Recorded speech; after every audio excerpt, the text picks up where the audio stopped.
The moment the grand hall fell silent, it felt as though the air itself was holding its breath. Chandeliers glowed softly above polished marble floors, and rows of guests sat frozen, waiting for a choice that everyone believed was already decided. This was not just a meeting of status and tradition, it was a moment that would quietly change lives forever. At the center of it all stood a man of power and a family desperate to secure its future, unaware that the simplest act of honesty was about to disrupt everything they thought they knew.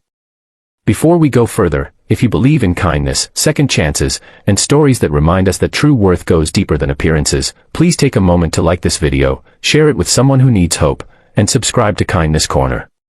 Also, tell us in the comments where you're watching from. Your support helps these stories reach more hearts around the world.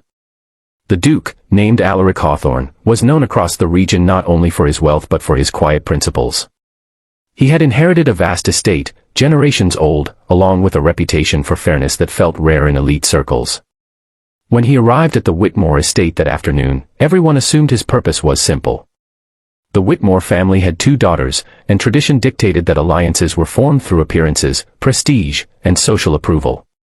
The elder daughter, Celine Whitmore, was admired everywhere she went, her beauty praised, her confidence celebrated, her presence always noticed.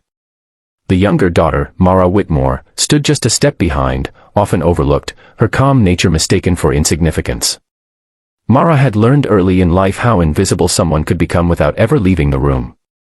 She carried herself with quiet dignity, never demanding attention, never interrupting conversations that flowed past her like she wasn't there.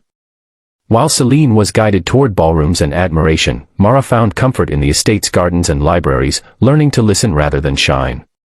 Their father, Aldrich Whitmore, a man deeply concerned with reputation, believed success was something that could be displayed, not something that grew quietly within. As preparations were made for the Duke's visit, the household buzzed with unspoken expectations. Every glance, every carefully arranged detail pointed toward Celine. Mara noticed it all, yet she said nothing. Years of being sidelined had taught her that silence was safer than hope.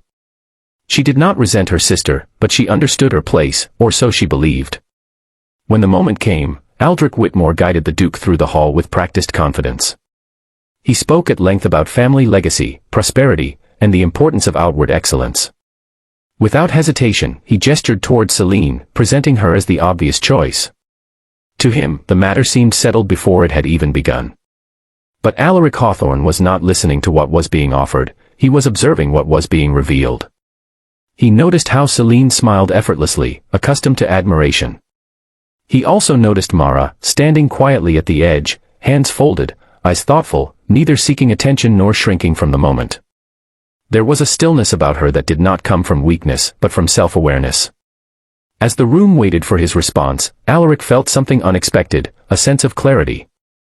He had seen countless polished faces and rehearsed virtues throughout his life. What he rarely encountered was sincerity untouched by performance. His decision, when it came, did not follow the script everyone expected. The reaction was immediate and unspoken. Murmurs rippled through the guests. Aldrich Whitmore's confidence faltered, his carefully crafted plan cracking in plain sight. Celine remained composed, but surprise flickered briefly across her face. Mara, meanwhile, felt time slow. She was not prepared for attention, least of all this kind. Her heart raced, not from excitement, but from disbelief. In the days that followed, the estate buzzed with speculation. Why would a duke choose the daughter no one praised? Why turn away from perfection as others defined it? Some whispered theories, others doubted the decision entirely. Mara felt the weight of judgment pressing on her from all sides, yet something within her remained steady.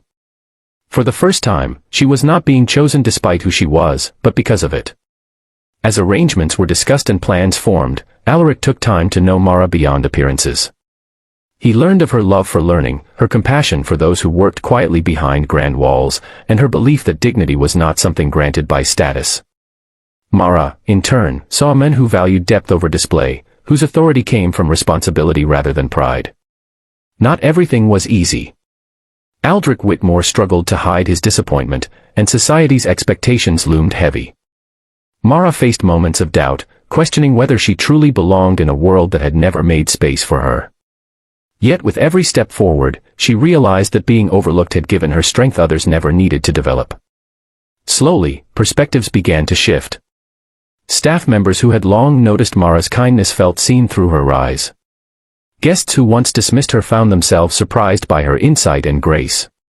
Even Celine, accustomed to admiration, came to understand that worth was not a competition, but a spectrum.